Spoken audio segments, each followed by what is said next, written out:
Hi friends, welcome to Priya Suresh channel. இன்றைக்கி நம்ம வீடியோவில் என்ன பார்க்க போகிறோம்னா, திரும்ப வாங்கிட்டே இருக்கிற, திரும்ப பார்க்க ஆசையாக இருக்கிற நம்மளுடைய சாமந்தி நாற்றுகள் மட்டும்தான். அதுக்கும் முன்னாடி நம்மளோட சேனலை இன்னும் நீங்கள் சப்ஸ்கிரைப் பண்ணாமல் பார்த்துக்கிட்டு இருக்கீங்களா? உடனே சப்ஸ்கிரைப் பண்ணுங்கள், பக்கத்தில் இருக்கிற பெல் ஐக்கானை கிளிக் பண்ணுங்கள். அப்போ தான் நம்மளுடைய வீடியோ உங்களுக்கு டெய்லி அப்டேட் ஆகும். ஓகே, வாங்க நம்ம வீடியோக்குள்ளே போகலாம். அதுக்கு முன்னாடி ஒரு சின்ன தகவல் என்னன்னு பார்த்தீங்கன்னா, நம்மக்கிட்டேருந்து வாங்கின நிறைய பேர் சாமந்தி செடிகள் உடனே க்ரோ பேக்கில் வச்சுறீங்க. உடனே பெரிய தொட்டியில் நிறையா பெருசாக கொத்தாக பூக்கும் அப்படிங்கிற ஆசையில் பெரிய தொட்டியில் வச்சுறீங்க. அந்த தப்பை மட்டும் பண்ணவே பண்ணிடாதீங்க. கார்டனிங்கில் நல்லா எக்ஸ்பர்ட்டாக உள்ளவங்க அது முறைப்படி வளர்த்துருவாங்க. ஆனால் பிகினர்ஸுக்கு நான் என்ன சொல்ல வரேன்னா, சின்ன கப்பில் நம்ம தண்ணி குடிப்போம் இல்லையா, அந்த சைஸ் கப்பு, க்ரோ பேகு, சின்ன பாட்டு அந்த மாதிரி எடுத்துக்கோங்க. உடனே தண்ணி வெளியாகிறோம். இப்போ மேலே ஊற்றுறீங்கனாக்கா உடனே தண்ணி வெளியாகிடணும். அந்த மாதிரி ஒரு பாட்டு எடுத்துக்கோங்க, இல்லை கப் எடுத்துக்கோங்க.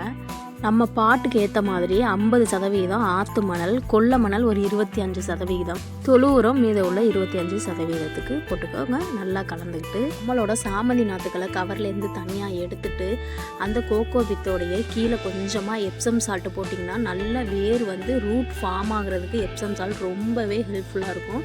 கொஞ்சமாக ஒரு 1/2 ஸ்பூன் வந்து எப்சம் சால்ட்டு போட்டுட்டு நீங்கள் நம்மளுடைய சாமந்தி நாற்றுக்களை வச்சு நடவை செஞ்சிடலாம். பாட்டிங் பண்ண சாமந்தி நாற்றுக்களை 3 நாளைக்கு நிழல் பகுதியான இடத்துல வச்சுருங்க. அந்த சாமந்தி செடிகளை 3 நாளைக்கு அப்புறம் செமிசைடான இடத்துல வச்சு தண்ணி விட்டுட்டு வந்தீங்கன்னாக்க கொஞ்ச நாள்லேயே உங்களுக்கு க்ரோத் ஆகிறது தெரியும். நம்மளுடைய சாமந்தி நாற்றுக்கள் பூ எடுக்க ஸ்டார்ட் ஆகும். பூ எடுக்க ஸ்டார்ட் ஆகணும்னா அந்த பூவை அப்படியே கிள்ளி விட்டுருங்க. கிள்ளி விட்டதுக்கு அப்புறம் 15 நாளைக்கு ஒரு தடவை டிஏபி எப்சம் சால்ட்டு கொடுங்க. கண்டிப்பாக பூக்கள் நிறைய கொத்தாக வைக்கும். இப்போ நீங்கள் பார்த்துக்கிட்டு இருக்க சாமந்தி நாற்றுக்களுடைய பூக்கள் கூட நம்மக்கிட்ட வாங்கின கஸ்டமர் கொடுத்த ரிவ்யூ தான்.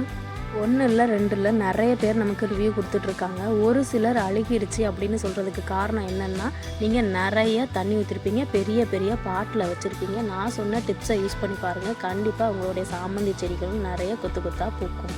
இப்போ பார்த்தீங்கன்னா நம்மக்கிட்ட 15 சாமந்தி நாற்றுகள் வாங்கினா திரும்ப 15 சாமந்தி நாற்றுகள் இலவசம் அப்படிங்கிற காம்போவில் 30 சாமந்தி நாற்றுகள் கொடுத்துட்ருக்கோம். 30 சாமந்தி சாப்ளிங்ஸ் 6 கலரில் வெறும் 200 ரூபாய்க்கு கொடுத்துட்ருக்கோம். உங்களில் நிறைய பேருக்கு எனக்கும் சாமந்தி வளர்க்க ஆசை, ஆனால் என் கைக்கு வந்தோடனே செடியெல்லாம் பட்டு போயிடுதுன்னு சொல்கிறவங்க நான் சொன்ன டிப்ஸை வச்சு வாரம் 15 நாளைக்கு ஒரு தடவை டிஏபி எப்சம் சால்ட்டு கொடுத்து நீங்கள் செடிகளை ஊக்கப்படுத்திகிட்டே வந்தீங்கன்னாக்கா உங்களோட கண்டிப்பாக கொத்தாக புஷ்ஷியாக வளரும். உங்கள் யாருக்காவது சாமந்தி நாற்றுக்கள் வேணும் அப்படின்னாக்கா ஸ்க்ரீனில் தெரியுற இந்த வாட்ஸ்அப் நம்பருக்கு வாட்ஸ்அப் பண்ணி உங்களுடைய ஆர்டரை ப்ளேஸ் பண்ணிக்கோங்க. பாய், தேங்க்யூ.